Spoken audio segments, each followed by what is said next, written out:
You know, I was thinking about the kind of principles of this change project before I came on the program, and how I was going to go about it really was to do everything I talked about. So I was going to sit down with a team of managers perhaps and think about, you know, getting buy-in from management level and sorting out a process, and then maybe going to staff later.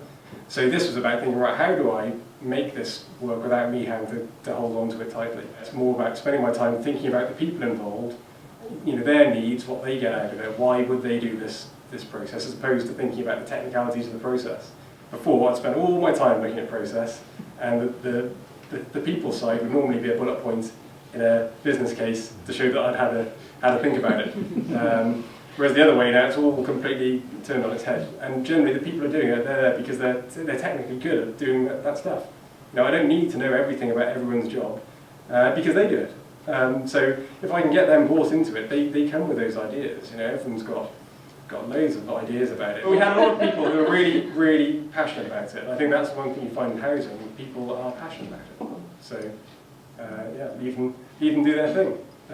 Was the big thing I learned.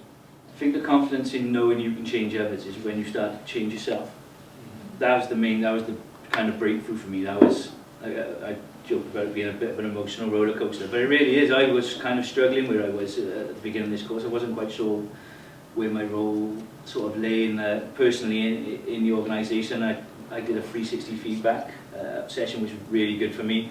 Really gave me a good insight of where people saw me as opposed to where I saw myself within the organisation. So those skills and those techniques, really, that's what for me personally, that's what gives you the confidence then to say, well, hang on, and challenge things and say, well, I do know what I'm talking about. You know, if we change it this way, or you know, and it just gives you the confidence to want to change things and identify things and then bring those up. Because before I was more of a fixer, and I was quite happy to go into this the way we've always done it, kind of before you can change it. So yeah, I think it's just the conversation sometimes that you have with people and the way you word it. It's just those little minor changes. It's not even, like I say, it's not a massive change. It's just you change. It's easy. Be the change you want to be. But you notice yourself doing it in the office and you'll change. I think that's sometimes you start to change. That's just the catalyst for it to go on and on and on. But yeah, I found it powerful stuff.